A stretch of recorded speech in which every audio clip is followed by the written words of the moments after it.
কোনো যুবক কাজ করে খুব পারে। আমি কাজ করবো কিনা দিস ইজ দ্য কোশ্চেন।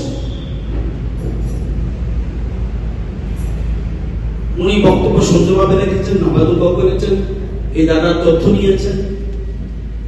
কাজ করতে হবে আপনাকে। আমরা কি বলি সাধারণত, বুঝছেন নি, একে বলছি কাজ করে না।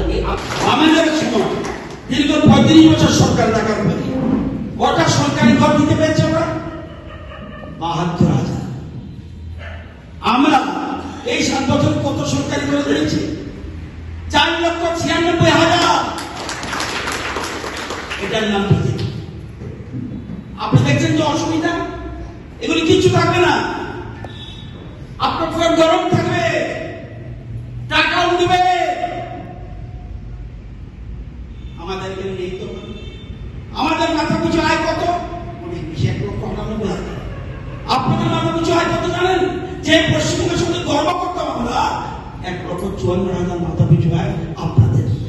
ত্রিপুরার মতো জায়গা যার কিচ্ছু নেই, সে 1,98,000 মাঠে মাথা পিছু দিতে। স্যার অনেকে এই কথাটা বুঝতে চায়। ঠিক আছে, না বুঝো আপনার, আপনি তো 2টা সিট ছিল, এবার তো বাড়ানো দিবেন। একদম বুঝো না, পজিটিভ থিঙ্কিং করবেন, একদম নেগেটিভ করবেন না। বিজেপি একটা দল না, হবে না। এই লাইনটাই না বিজেপির কাছে। আমার করতেই হবে, আমার হতেই হবে পজিটিভ, এই কথা মনে রাখবেন।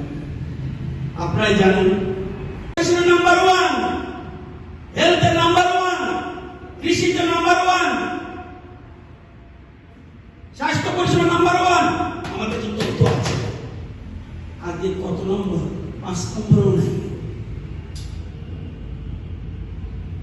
এগুলো বুঝতে হবে, কেউ না কেউ তো করতে হবে। এই কাজটা আজকে আমাদের করতে হবে। কি বলছিল? What Bengal thinks today, other India thinks tomorrow। এই পশ্চিমবঙ্গকে ফিনিশ করে দিয়েছে সিপিএম, শেষ করেছে, আরো শেষ করে দিয়েছে টিএমসি। এখন যদি এটা যদি না বুঝতে হবে, সবাই করে দেবে এরকম না। আপনার কাজটা আপনার বুঝ আপনাকে করতে হবে, আপনার শক্তি কেন্দ্র আপনাকে করতে হবে। আমরা সাহায্য করব। এখানে নবাদল আছে, যেহেতু আমি এই কারণে দায়িত্ব না, যেহেতু এখানে আমাকে বলা হয়েছে এদিকে একটু খরচা রাখার জন্য, অল কাইন্ডস অফ সাপোর্ট, এটা বক্তৃতার জন্য না, অল কাইন্ডস অফ সাপোর্ট। কিন্তু চিটিং চলবে না।